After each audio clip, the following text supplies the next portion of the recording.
Alam po ba ninyo na ang unang-unang opisinang binuwag, Executive Order Number 1 ng Pangulong Marcos ay ang opisinang hinawakan kong ang tawag, Presidential Anti-Corruption Commission.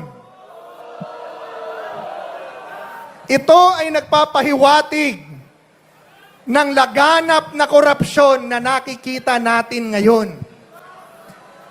Imbis na palakihin ang opisinang lumalaban sa korupsyon, tinanggal pa. Kaya ngayon, ang bubuaya, ang lalaki na.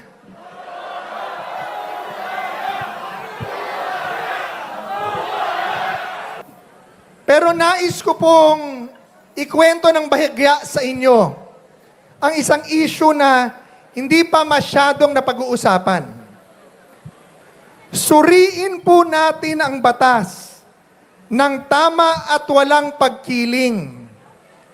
Sinasabi po ng ombudsman, ang plunder daw po ay hindi lamang para sa ninakaw sa gobyerno. Sakop din daw nito ang pribadong pera basta nakuha sa iligal na paraan. Sige, tanggapin natin ang jurisprudence na yan. Pero, ito po ang aking tanong sa ombudsman. Nasaan ang iligal na paraan or illegal means sa kaso na isasampa nyo kay Senador Marcoleta? Para maging plunder ang pribadong pera, kailangan patunayan ng Estado na ang perang yan ay nakuha sa pamamagitan ng krimen, gaya ng pangingikil, suhol, pagbebenta ng impluwensya, kapalit ang kontrata. Pero ano ang katotohanan kay Senador Marcoleta? Walang binentang kontrata. Walang binentang pabor. Ang 75 milyong piso ay hindi nakuha sa illegal na paraan. Ito ay kusang loob at legal na tulong pang politika mula sa mga kaibigan na nagtitiwala sa kanya at sa kanyang prinsipyo bago pa man magsimula ang opisyal na kampanya. At higit sa lahat, hayag na binayaran ang tamang donor's tax sa BIR. Paano nyo tatawaging ill-gotten wealth o kriminal na yaman ang perang dumaan sa illegal na proseso ng pagbubuwis ng gobyerno? Ang kakulangan sa SOSE ay isang administratibong teknikal lamang. Hindi yan kriminal na intensyon para sa kasong plunder or pandarambong.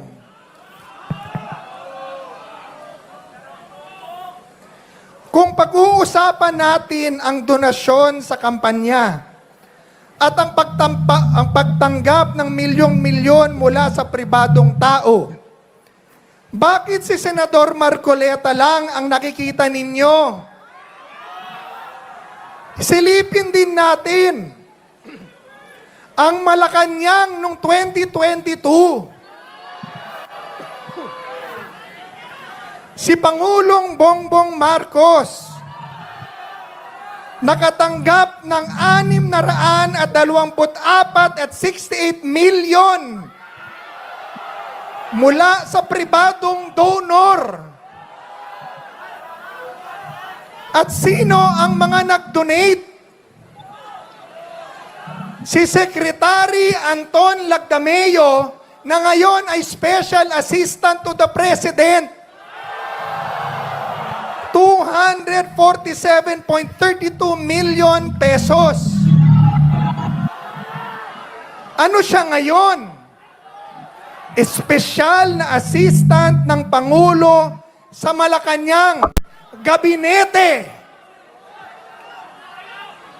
Pangalawa, si Mel Robles, nag-donate ng 30 milyong piso.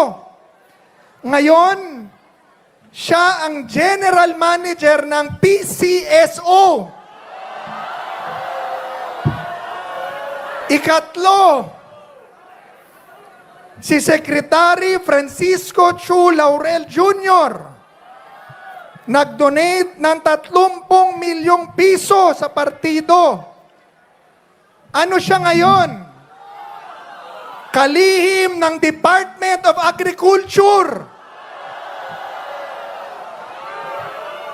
Tanong, bakit kapag kaalyado ng palasyo ang tumanggap ng daan-daang milyong pisong pribadong pera mula sa mga negosyante, na kalaunan ay binibiyayaan ng matataas na posisyon sa gobyerno, tinatawag ninyong legal at hayag at malinis na donasyon.